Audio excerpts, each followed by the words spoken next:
Graças e paz, irmãos. Muito bom novamente estarmos aqui na casa de Deus para aprendermos um pouco mais da porção da Tua Palavra.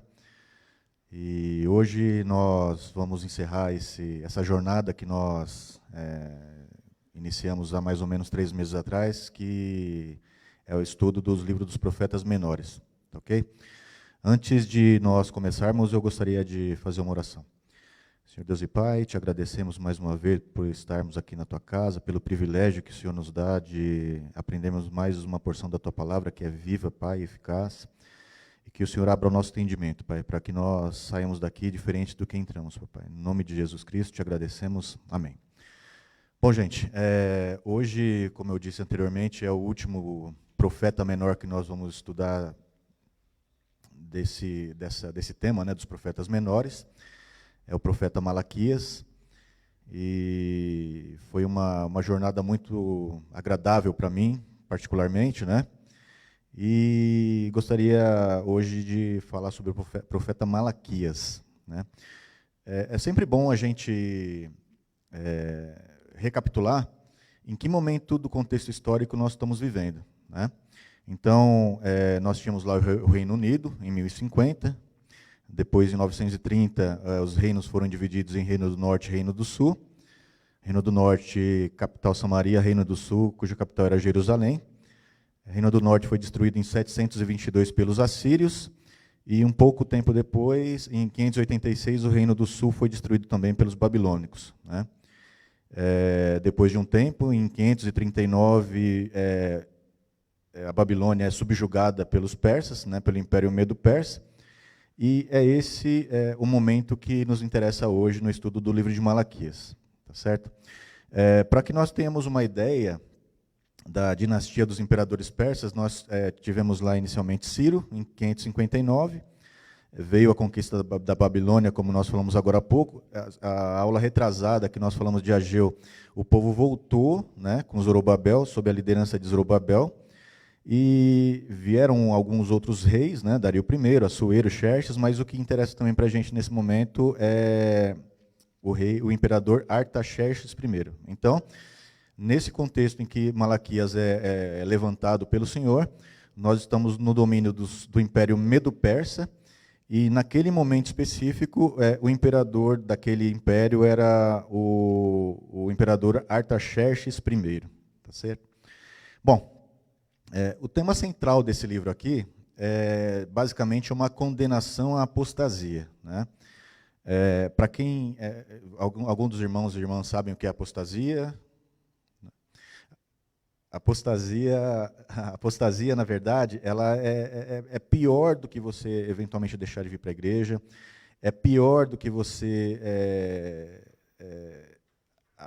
deixar de praticar os atos do ministério, né? Na verdade, a apostasia é uma negação da fé, né? A pessoa abrir mão da fé que ela tinha anteriormente. E é isso que estava acontecendo naquele momento com os israelitas, né? Mesmo eles, vocês que acompanharam as aulas, né, vocês lembram que eles estavam no cativeiro babilônico, depois eles voltaram para Jerusalém, né, para a reconstrução dos muros, para restauração do templo, e com tantas lições que eles deveriam ter aprendido no cativeiro, porque, aliás, eles foram para o cativeiro babilônico pela desobediência dos pais e apostasia dos pais também, e a gente percebe que eles não aprenderam nada, né, com toda tudo isso que o Senhor fez na vida deles para que eles voltassem a Ele, né? Eles estavam novamente deixando o culto de lado, deixando as práticas da lei de lado, né?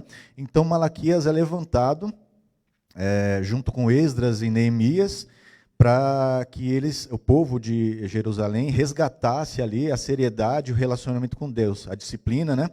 Para avisar o povo, para corrigir o povo, para que não viesse e não continuasse vindo destruição. Só mais um detalhe, eu sempre gosto de frisar essas coisas, né? Quando nós estamos lendo os livros proféticos, é sempre interessante que a gente também leia os livros históricos, né? Então, vocês lembram que são 12 profetas menores. Desses profetas menores, 9 são pré-exílio, ou seja, Deus ali avisando tudo o que poderia acontecer se eles não voltassem a fé anterior, não se voltassem para ele. E depois eles vão para o cativeiro babilônico e são chamados pós-exílicos, né? Então é sempre interessante quando nós estamos estudando esse tipo de livro, né, de profecias aqui pós-exílicos, que a gente também leia os livros históricos desse mesmo período, né? Então, quais são os livros proféticos, né, dos profetas menores pós-exílios? Então a gente tem Ageu, Zacarias, que nós estudamos a semana passada, e o último livro do pós-exílio, que é o Malaquias. E aí a gente deve estudar também, paralelamente a isso, o livro de Esdras, o livro de Neemias e o livro de Esther, né?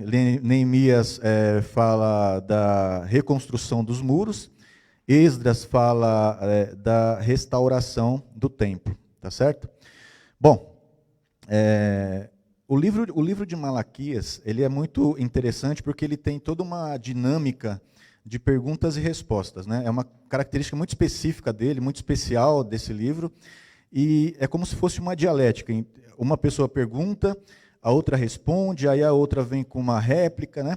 Mas nesse caso especificamente, eu entendo que mais do que uma dialética, são perguntas de retórica do Senhor, porque o Senhor, através do profeta Malaquias, ele faz algumas perguntas e ele mesmo dá as respostas para que as pessoas tenham um momento de reflexão daquilo que Deus está passando para eles, né?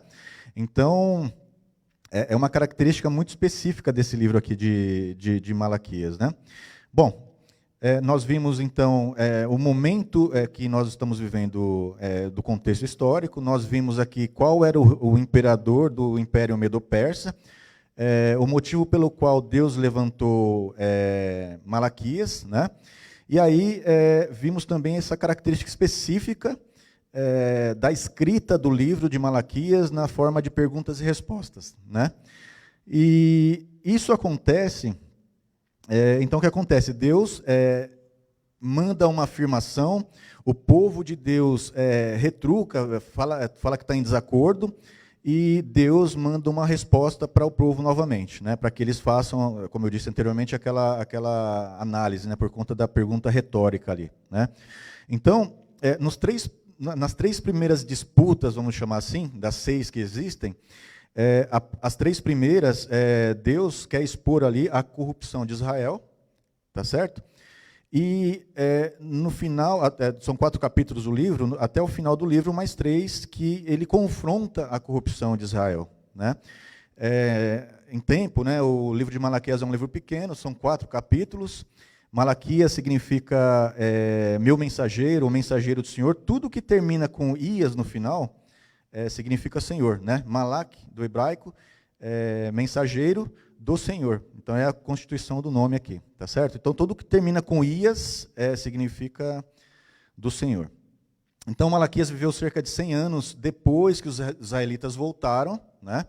Eles tinham regressado ali por conta do decreto do imperador Ciro, Medo-Persa, e eles regressaram do exílio babilônico, né? E os habitantes de Israel reclamaram, depois de tudo isso, né, reclamaram que Deus não estava abençoando, né, os abençoando. Então Malaquias destacou o motivo pelo qual Deus não estava abençoando aquele povo ali, né? Então ele disse para o povo que eles não haviam cumprido a parte na aliança, né? Sempre, desde a época de Moisés ali, de Abraão, sempre foi essa questão, né? Se voltem para as coisas de Deus, e sempre eles não faziam isso. Então, o motivo pelo qual o profeta Malaquias foi levantado foi por conta disso, né? Então, sua mensagem foi dirigida às pessoas que estavam morando já em Jerusalém, né? Já há algum tempo. Vocês lembram que eles voltaram, né? Teve aquele problema todo com o tempo que a gente falou no livro de Ageu, e estava sendo direcionado para aquelas pessoas, né? O templo já tinha sido reconstruído, mas as coisas, por conta dessa desobediência, não estavam indo bem. Então, basta a gente lembrar das histórias lá de Esdras e Neemias. A gente já falou aqui, né? Sempre que a gente lê um profeta do pós-exílio, é legal que a gente leia também os livros históricos desse mesmo período, né? Só relembrando, profetas pós-exílicos desse período aqui, Ageu, Zacarias e Malaquias, que é o último que nós estamos vendo hoje, e os históricos desse mesmo período, Esdras, Neemias e Esther. Tá? Agora que os israelitas voltaram, regressaram do exílio, eles estavam com a esperança, né? Eles estavam, estava bem alta as esperanças dele em relação a tudo que podia acontecer. Então, eles iriam regressar, reconstruir as suas vidas e o templo, e todas as grandes promessas de Deus que foram feitas naquele momento, iam se tornar realidade. Isso na cabeça deles é o que tinha, né? Que o Messias viria, né? O rei ali viria, e estabeleceria o reino de Deus sobre Israel unificado e sobre todas as nações, trazendo justiça e paz para todos, né? Mas não foi isso que aconteceu, porque os israelitas que repovoaram a cidade, eles foram muito infiéis a Deus, né? Quanto os ancestrais deles. O que os ancestrais fizeram lá atrás, que motivou que eles fossem exilados, eles continuaram fazendo a mesma coisa, o que acabou resultando em pobreza e injustiça também. E assim a gente percebe em Malaquias que essa nova geração era tão corrupta, o coração estava tão endurecido quanto dos pais deles também, o que motivou que eles fossem para lá, né? Então, nós falamos das questões das disputas, né? Só voltando um pouquinho, a gente tinha falado que Esdras era a restauração do templo, Neemias a reconstrução, né, dos muros, e Ester é a preservação do remanescente. Então, Esdras e Neemias, ele tratam do pessoal que voltou, né? Mas tinha algumas pessoas que ficaram tão felizes lá por conta de situações econômicas, comerciais, que eles acabaram ficando na Babilônia depois, né? Então, Ester, o livro de Ester vai tratar especificamente desse assunto. Amém, gente? Vamos lá. Então, eu gostaria de ler agora com vocês, eu gostaria que vocês abrissem um livro de Malaquias, que a gente vai analisar agora a primeira disputa, tá? Que é capítulo 1, dos versos 2 a 5, tá? Neemias, capítulo 1, versos 2 a 5. A impressão geral que a gente tem desses argumentos e disputas é que o exílio, fundamentalmente, ele não mudou nada o coração daquelas pessoas, né? E os corações de Israel continuavam tão duros quanto sempre foram. Bom, Malaquias 1, 2 a 5 diz o seguinte: eu sempre os amei, diz o Senhor. A minha versão está em NVI, tá, gente? Mas vocês perguntam, de que maneira nos amaste? Não era Esaú irmão de Jacó? Declara o Senhor. Todavia eu amei Jacó, mas rejeitei Esaú. Transformei suas montanhas em terra devastada e as terras de sua herança em morada de chacais no deserto. Embora Edom afirme, fomos esmagados, mas reconstruiremos as ruínas, assim diz o Senhor dos Exércitos. Podem construir, mas eu demolirei. Eles serão chamados terra perversa, povo contra quem o Senhor está irado para sempre. Verso 5, vocês verão isso com os seus próprios olhos e exclamarão, grande é o Senhor até mesmo além das fronteiras de Israel. Então aqui nessa primeira disputa, nós vemos o seguinte, né? Deus começa falando, lembra que a gente falou daquela questão retórica, primeiro da dialética, né? Então assim, Deus pergunta, eles retrucam, Deus fala de novo, mas basicamente Deus está falando ali e dando as respostas, né? Porque ele conhece o coração daquelas pessoas. Então, ele está fazendo perguntas retóricas para fazer as pessoas refletirem sobre aquilo. Poxa, será que eu estou fazendo certo? Será que as práticas que eu estou realizando agora são corretas, né? Em relação ao que Deus espera de mim? Então, é isso que Deus faz, né? Então, em todas essas 6 disputas, vamos dizer assim, Deus faz perguntas, o povo retruca e ele vai com uma afirmação depois para fazer o povo refletir. Então, ele diz que ainda amava o seu povo, da aliança, né? Apesar dos fracassos, e Israel contesta a Deus rudemente, dizendo, como você tem mostrado amor? Né? Como você nos tem mostrado amor? E assim Deus os lembra de como ele graciosamente escolheu a família de Jacó como seu ancestral para se tornar o portador das promessas da aliança de Deus. Vocês sabem que a bênção, né? Ela era dirigida ao primogênito, né? Então, todo homem, né? O patriarca ia lá, com a mão direita, colocava ali a mão sobre ele e dava bênção para que ele continuasse ali a sequência das questões lá, né? Em algumas situações, aconteceu diferente, né? E especificamente nessa foi um dos casos. Na verdade, o povo de Esaú, que era o mais velho, né, que nasceu primeiro lá, os filhos de Isaac, os gêmeos, né, que nasceu pegando no calcanhar e tal, ele nasceu primeiro, então, em tese, ele teria lá a bênção da primogenitura. Só que Deus, de Esaú surgiu um povo chamado Edom, os edomitas, né? E esse povo, ele foi e continua sendo ainda, ele tem muita desavença com o povo de Deus, né? Por isso que ele fala aqui, através de Malaquias, que o Senhor escolheu Israel, né? Quem que é Israel ali? No caso foi Jacó, né? Então ele acabou escolhendo Jacó e mostra seu amor por conta disso, que ele graciosamente ele fez essa escolha de Jacó em detrimento de Esaú, né, que são os edomitas. E vamos ver aqui, ó. Vocês vão ver essas histórias aqui, ó, em Gênesis, quem gosta de anotar, Gênesis 25 e 27, e também no livro de Obadias, um dos profetas que nós estudamos aqui também, que fala sobre o julgamento de Edom, né? Quem tiver curiosidade pode dar uma olhadinha lá. Né? Depois, no capítulo 1, versos 6 a 9, nós temos a segunda disputa ali. Né? Então, a rejeição dos sacrifícios impuros. Vamos ler. Então, 1, 6 a 9. O filho honra seu pai, e o servo seu senhor. Se eu sou pai, onde está a honra que me é devida? Se eu sou senhor, onde está o temor que me devem? Pergunta o Senhor dos Exércitos. A vocês, sacerdotes. Se vocês que desprezam o meu nome, mas vocês perguntam, de que maneira temos desprezado o teu nome? Trazendo comida impura ao meu altar. E mesmo assim ainda perguntam, de que maneira te desonramos? Ao dizerem que a mesa do Senhor é desprezível. Na hora de trazerem animais cegos para sacrificar, vocês não veem mal algum. Na hora de trazerem animais aleijados e doentes como oferta, também não veem mal algum. Tentem oferecê-los de presente ao governador. Será que ele se agradará de vocês? Será que os atenderá? Pergunta o Senhor dos Exércitos. E agora, sacerdotes, tentem apaziguar Deus para que tenha compaixão de nós. Será que com esse tipo de oferta ele os atenderá? Pergunta o Senhor dos Exércitos. Bom, aqui Malaquias ele expõe um problema, inicialmente com o templo de Israel, né? A gente estudou isso no livro do profeta Ageu, que Deus acusa o povo de desprezar, profanar o templo, e o povo dispara de volta, né, falando assim, como temos o desprezado? E assim Deus responde, que as pessoas como elas são desonestas e trazem oferendas vergonhosas de animais doentes, que mostram que eles não valorizam e honram Deus. Mas não são só as pessoas que fazem isso, né? Os próprios sacerdotes fazem isso.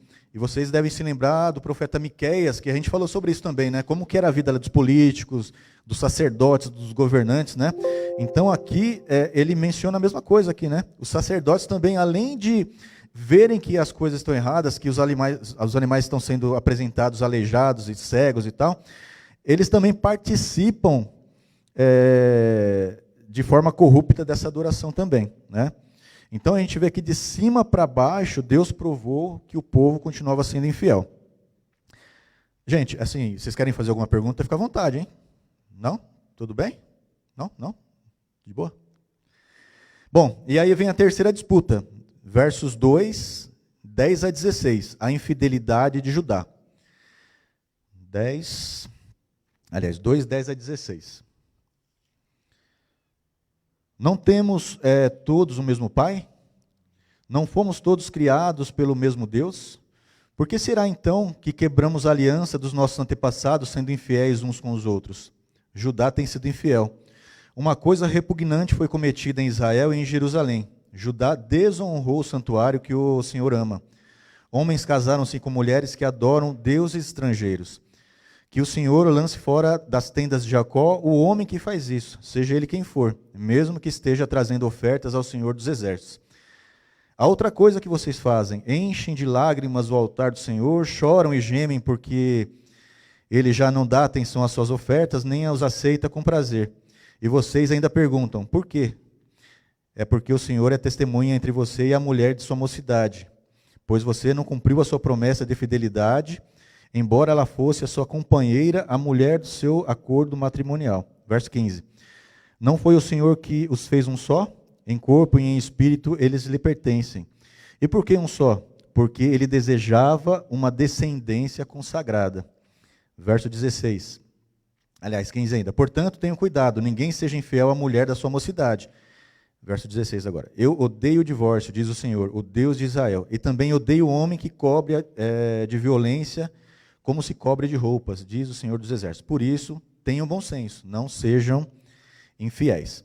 Nessa terceira disputa, Deus acusa os israelitas de traição contra ele, por conta da aliança, né? E suas esposas também. Eles claramente dizem aqui que não, eles negam, não, que eles não concordam com isso.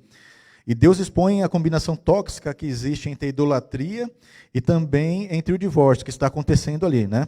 E ele fala: vocês têm homens israelitas que se casam com mulheres não israelitas e adoram deuses ancestrais e as suas esposas dentro dos seus lares. Lembre-se da história de Neemias. Aí, se vocês quiserem dar uma olhadinha lá, capítulo 13, tá? Neemias 13. E assim Malaquias conecta essa história, né? A uma onda de homens se divorciando de suas esposas sem qualquer razão. E as esposas meio que não ligam para isso também. Para elas está tudo certo, né? E Malaquias fala: não está tudo certo isso aí, gente, né? Vocês precisam seguir a aliança de Deus, né? Então é uma traição à aliança que Deus fez com eles. E assim Malaquias, lembra que nós falamos no começo que dessas disputas, dessas dialéticas e retóricas, né? Ele tinha três, eram 6 ao todo, eles tinham 3 que tinham foco, né? E agora com isso ele transita para o segundo conjunto das 3 disputas lá, né? Que agora confronta a rebelião de Israel, aliás. Então ele vai confrontar a partir de agora essa rebelião. E aí vem a quarta disputa, que é o dia do julgamento, né? Versos, capítulo 2, 17, até 3, 5. Capítulo 2, 17 até 3, 5. Vamos lá. Vocês têm cansado o Senhor com as suas palavras. Como o temos cansado? Vocês ainda perguntam. Quando dizem: todos os que fazem o mal são bons aos olhos do Senhor, e ele se agrada deles. E também quando perguntam: onde está o Deus da justiça? Vejam, eu enviarei o meu mensageiro, que preparará o caminho diante de mim. Então, de repente, o Senhor que vocês buscam virá para o seu templo. O mensageiro da aliança, aquele que vocês desejam virá, diz o Senhor dos Exércitos. Mas quem suportará o dia da sua vinda? Quem ficará em pé quando ele aparecer? Porque ele será como o fogo do ourives e como o sabão do lavandeiro. Ele se assentará como um refinador e purificador de prata. Purificará os levitas e os refinará como ouro e prata. Assim trarão ao Senhor ofertas com justiça. Então as ofertas de Judá e de Jerusalém serão agradáveis ao Senhor, como nos dias passados, como nos tempos antigos. Verso 5. Eu virei a vocês trazendo juízo. Sem demora testemunharei contra os feiticeiros, contra os adúlteros, contra os que juram falsamente e contra aqueles que exploram os trabalhadores em seus salários, que oprimem os órfãos e as viúvas e privam os estrangeiros dos seus direitos, e não têm respeito por mim, diz o Senhor dos Exércitos. Bom, aqui, na quarta disputa, né, começa com os israelitas acusando Deus de negligência, né? Onde está o Deus da justiça? Eles perguntam, né? E eles veem a injustiça que eles estão falando, né? E a corrupção em abundância, e Deus parece, na visão deles, Deus parece não estar fazendo nada ali, né? Então eles enxergam que Deus está meio anônimo a tudo que está acontecendo. Mas então Deus responde, dizendo que ele vai enviar o mensageiro que irá preparar o povo para o retorno pessoal de Deus no dia do Senhor. A gente estudou isso aqui, o dia do Senhor, também em Joel. Tá? Ele virá como fogo para purificar o seu povo e remover a idolatria, a imoralidade e a injustiça sexual, para que somente os fiéis remanescentes possam se tornar o seu povo. Quando ele fala aqui, eu enviarei o meu mensageiro que irá preparar o povo. Vocês sabem de quem ele está falando? Quando ele fala assim, eu vou enviar meu mensageiro, né? O povo está falando assim, poxa, mas eu estou vendo tanta corrupção, e o Senhor parece que está alheio a tudo isso, né? E o Senhor fala assim, não, fica tranquilo que eu vou enviar meu mensageiro para que, na verdade, eu venha depois dele, né, pessoalmente. Vocês sabem quem é esse mensageiro? É isso aí, João Batista. Obrigado, irmã. Algumas pessoas falam que pode ser o Elias, né? Só que assim, o Elias, ele não morreu, na verdade, né? Ele foi arrebatado. Então, algumas pessoas, principalmente dos espíritas, eles falam assim, não, ele foi, como fala? Reencarnado, tal, né? Mas ele não pode primeiro ser reencarnado porque ele não morreu, ele foi arrebatado, né? Então, está lá em Lucas alguma coisa, isso aqui, o cumprimento dessa profecia, eu não lembro agora de cabeça, tá? Né? Acho que é. Então, aí que acontece? Ele vai mandar João Batista para preparar o caminho, né? E ele mesmo viria depois, no julgamento do dia do Senhor, que é a segunda vinda, tá certo? Então, essa aqui foi a quarta disputa também, em relação às 6 que nós temos nesse livro. A quinta disputa vai do capítulo 3, versos 6 a 12. Capítulo 3, versos 6 a 12. Roubando a Deus, né? Então, verso 6, vamos lá. De fato, eu, o Senhor, não mudo. Por isso vocês, descendentes de Jacó, não foram destruídos. Desde o tempo dos seus antepassados, vocês se desviaram dos meus decretos e não lhes obedeceram. Voltem para mim, e eu voltarei para vocês, diz o Senhor dos Exércitos. Mas vocês perguntam, como voltaremos? Pode um homem roubar de Deus? Contudo, vocês estão me roubando. E ainda perguntam, como é que te roubamos? Nos dízimos e nas ofertas. Vocês estão debaixo de grande maldição porque estão me roubando. A nação toda está me roubando. Tragam o dízimo todo ao depósito do templo, para que haja alimento em minha casa. Ponham-me à prova, diz o Senhor dos Exércitos, e vejam se não vou abrir as comportas dos céus e derramar sobre vocês tantas bênçãos que nem terão onde guardá-las. Verso 11. Impedirei que pragas devorem suas colheitas e as videiras nos campos não perderão seu fruto, diz o Senhor dos Exércitos. Então todas as nações os chamarão felizes, porque a terra de vocês será maravilhosa, diz o Senhor dos Exércitos. Até aqui. Bom, vocês lembram que quando houve a divisão das terras, né? Lá em Josué vocês verificam isso, que Josué pegou, a gente falou isso na aula de Ageu, né? Que Josué, mais do que fazer com que o povo entrasse na terra de Canaã, constituir aquilo como uma nação, era distribuir as terras ali e tal, né? Então, todas as 12 tribos receberam terras, com exceção dos levitas, né? Porque a herança dos levitas era o próprio Deus, né? Era esse próprio ofício de sacerdote, era o ofício deles, né? Era a herança deles, na verdade. Então, eles não tinham terra para cultivar e tal. Então, as outras tribos que tinham as terras, eles tinham que plantar, tal, fazer as coisas deles e levar o dízimo para o templo primeiro, para fazer os holocaustos, essas coisas todas, né? E também para sustentar ali os levitas, né? Então, nesse caso especificamente, é isso que Deus está falando aqui através do profeta Malaquias, né? Que eles estavam roubando Deus por conta disso. Porque veio muita seca, tal, não tinha, como se fala, as plantações não estavam florescendo corretamente e tal. Então, o que acontece? Não tinha o que levar para o templo.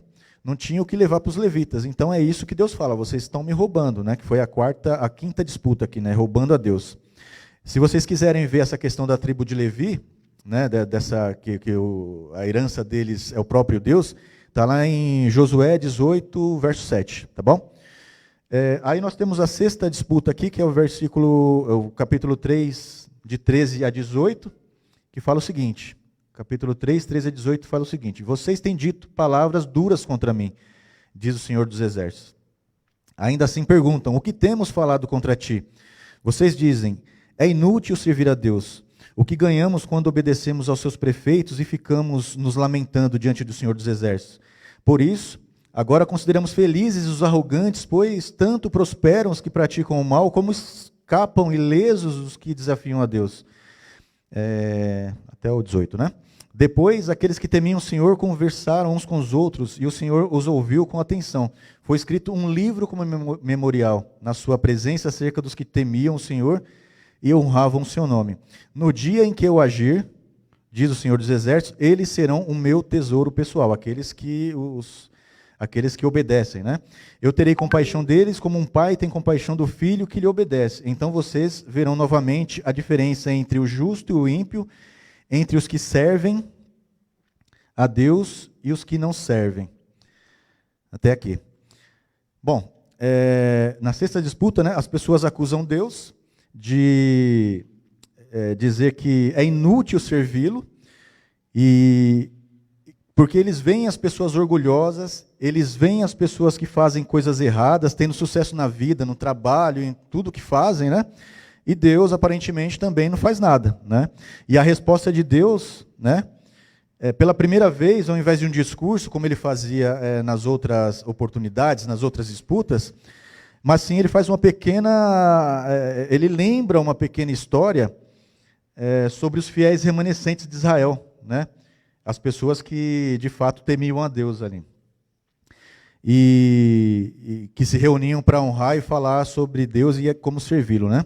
Assim, Deus ordena que um pergaminho de memória seja escrito para que as pessoas possam ler o pergaminho e se lembrar do caráter divino que esses pergaminhos têm e das promessas de Deus também.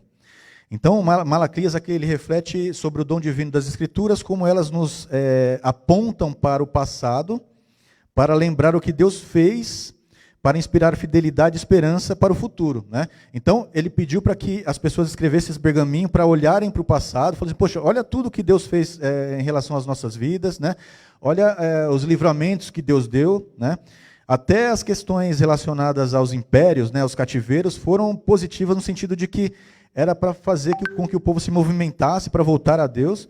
Então ele pede para as pessoas olharem tudo isso que Deus já tinha feito, né? Mas também para inspirar a fidelidade daquelas pessoas, e aí eu volto para falar das nossas situações também, né? Para que nós tenhamos esperança, mesmo que nós tenhamos feito algo errado no passado, mas que nós tenhamos esperança e fidelidade para o futuro, que vai levar agora para a conclusão desse livro de Malaquias, tá? Que está lá no capítulo 4, do verso 1 a 3, que é o dia do Senhor. Sempre que a gente falar dia do Senhor, lembre-se de Joel, tá certo? Então vamos lá, 1 a 3, do capítulo 4. Pois certamente vem o dia, ardente como uma fornalha, todos os arrogantes e todos os malfeitores serão como palha, e aquele dia que está chegando ateará fogo neles, diz o Senhor dos Exércitos. Não sobrará raiz ou galho algum, mas para vocês que reverenciam o meu nome, o sol da justiça se levantará trazendo cura em suas asas.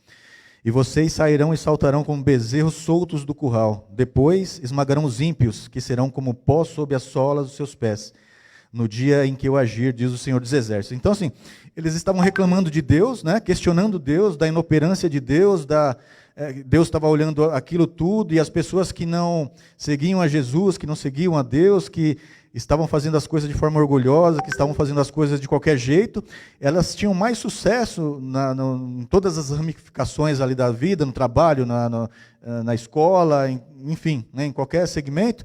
E aí Deus vem e fala para ele, fala assim, ó filho, calma aí, né? Vai chegar o dia do Senhor, né? Vocês lembram do pergaminho que ele pediu para que as pessoas se lembrassem novamente de tudo aquilo que eles tinham passado já, dos livramentos, e para o futuro, para olharem no futuro com relação à fidelidade ao que ia acontecer. E aí Deus fala, vem aqui na conclusão, no dia do Senhor, e fala o seguinte, essas pessoas aqui que não me seguem, elas vão ser como palha para mim, né? Porém, vocês que seguem o que eu digo, estão voltados para mim, vocês vão ter momentos eternos de alegria, né? O que ele fala aqui, ele fala do boizinho no curral e tal, né? Então, e vocês sairão e saltarão como bezerros soltos no curral. Depois esmagarão os ímpios, que serão como pó sob a sola dos seus pés, no dia que eu agir. Então, ele vem com essa conclusão do livro também, né?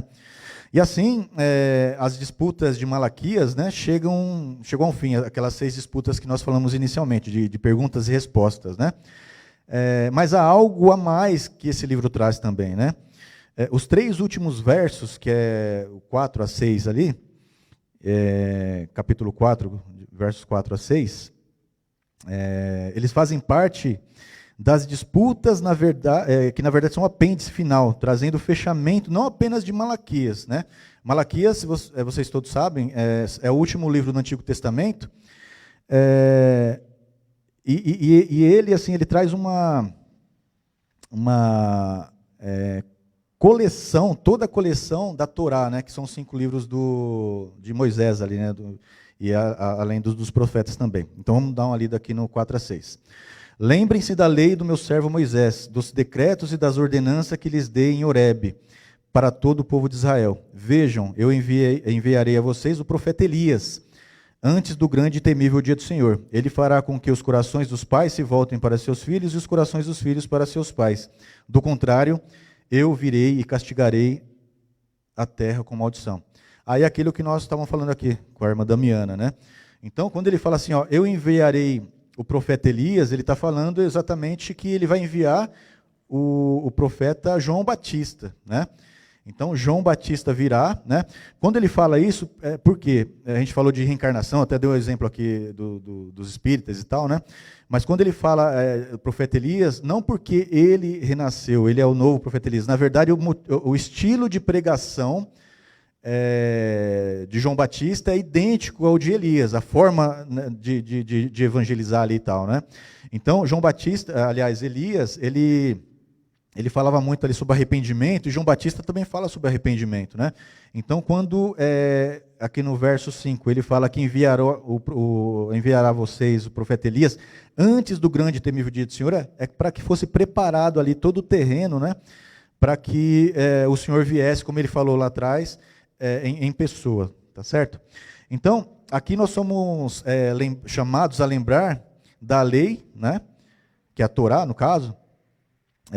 Ele fala sobre o servo Moisés, né? E isso lembra a história e as leis da aliança que a gente encontra nos 5 primeiros livros da Bíblia, né? Escritos por Moisés. Mas então ouvimos esse resumo dos livros dos profetas.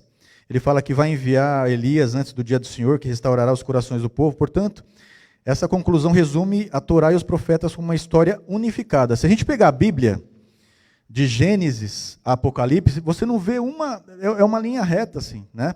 Isso, a gente estudou aqui os profetas, ficou claro, assim, nessa porção da palavra aqui, todas as informações intercaladas, vamos dizer assim, em relação a tudo o que aconteceu, todas as profecias, e depois, de fato, aconteceu, os impérios, o cativeiro, né?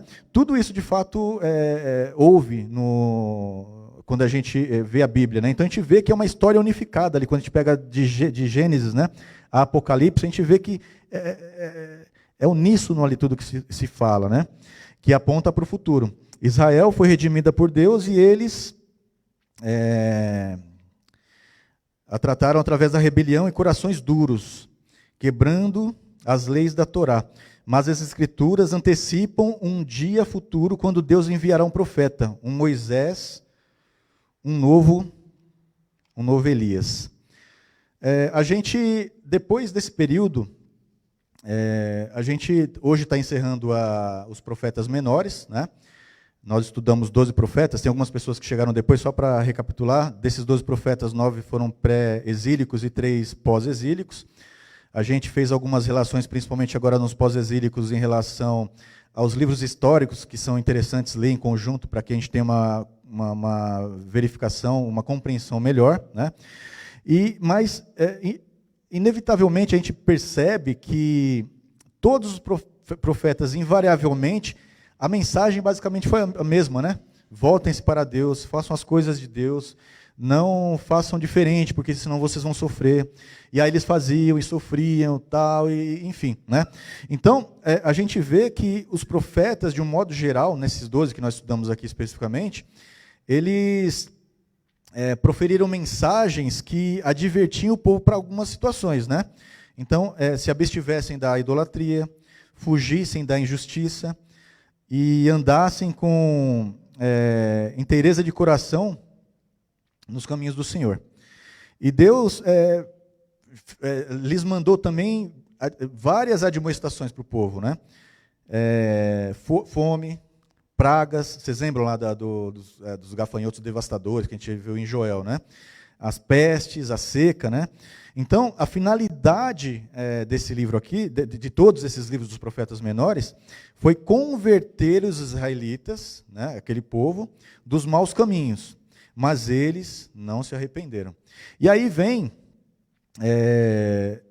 a fase aí do silêncio profético, né? Malaquias termina o Antigo Testamento. Aí, algumas Bíblias antigas, não sei se vocês vão se lembrar, tem uma folha branca no meio ali, né? Não sei se vocês já viram já. Alguém já viu? Então, aquela folha é uma representação de que Deus, aliás, nenhum profeta, né, falou com o povo durante 400 anos. E Deus realmente falou, ele continuou falando, só que não houve nenhum profeta ali para escrever, né? Vocês vão ver depois, né, no ano de 336, se eu não me engano, que o Império Medo-Persa, que foi o momento aqui que o profeta Malaquias foi levantado, eles subjugam o Império Medo-Persa, os babilônicos? Não. Calma aí, só um pouquinho, gente. Deixa eu pegar aqui, ó. O grego, Alexandre o Grande.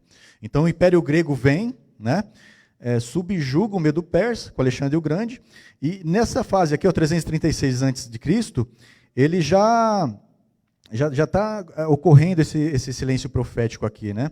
Então Deus continua ainda fazendo com que o povo de Israel sofra, porque não adiantou nada, né? Todas essas manifestações dos profetas aqui não fizeram com que eles se voltassem a Deus. Então, embora não tivesse nenhum tipo de escrito nesse período de 400 anos, do silêncio profético, Deus ainda continua com a sua mão ali, colocando situações para que o Deus se volte para ele, né? E aí isso acontece lá com o domínio grego, o Império Grego, né, em 336, né, com Alexandre o Grande. Depois vem, só para curiosidade, vem o domínio asmoneu, que foi depois da revolta dos macabeus, né, que era o povo judeu ali, ficaram mais ou menos 100 anos no poder. E por fim, vem o Império Romano em 66, depois de Cristo, né?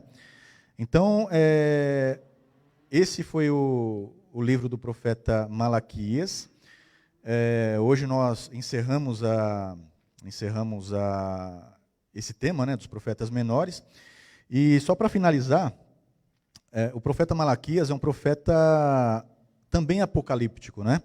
Se nós vermos ali nos capítulos, no capítulo 4, 1 a 3, a gente vai ver o seguinte, né, que o dia do Senhor está cada vez mais próximo, e também que o dia do Senhor é o momento para resolver o problema do pecado definitivamente. As coisas estão acontecendo, Deus está nos mostrando algumas situações, e a gente não pode ler esses livros aqui imaginando que aconteceu há 1000 anos atrás, 2000 anos atrás. Não pode, a gente tem que imaginar que isso também serve para nós, né, nos nossos dias atuais. Então, Malaquias é o último livro do Antigo Testamento, né? Assim como Apocalipse também é o último livro da Bíblia, vamos dizer assim, do Novo Testamento, né? Malaquias possui um tom de juízo na mensagem divina, o qual resulta em esperança aos fiéis, que a gente acabou de falar aqui. E Apocalipse, em Apocalipse essa ênfase também está presente claramente. Enquanto em Malaquias revela que no julgamento divino apenas 2 grupos existirão, né, que são os salvos e os perdidos, Apocalipse também dá essa mesma conotação. E por que eu estou falando disso também, né? Como eu disse, nós encerraremos hoje aqui os profetas menores, e a semana que vem, a partir da semana que vem, a gente vai entrar com um novo tema, né? A gente comentou aqui sobre Apocalipse, então nós vamos falar sobre as 7 igrejas do Apocalipse a partir da próxima semana, né? Da EBD de adultos. Então, assim, as igrejas fisicamente não existem mais lá, as 7 igrejas, né? Mas essa mensagem que foi deixada por João, né, ela serve para nós nos nossos dias atuais também, né? Então, convido a todos vocês aí que não percam no próximo domingo, né, o início de um novo tema, que serão as 7 igrejas do Apocalipse. Amém? Alguém tem alguma pergunta?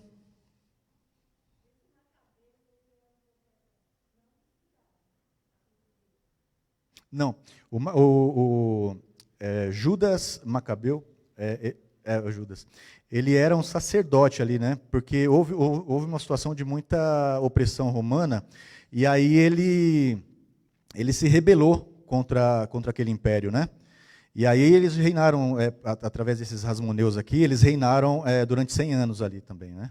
Então ele era um sacerdote ali, ele era israelita.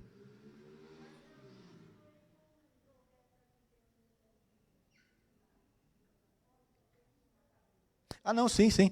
A gente tem, na Bíblia protestante, nós temos 66 livros, né? Na Bíblia católica, a gente tem alguns livros a mais. Então, tem primeiro Macabeu e segundo Macabeu. É isso mesmo, né? Tem alguns livros adicionais aí. Tá ok, irmã? Alguém tem mais alguma pergunta? Não? Amém?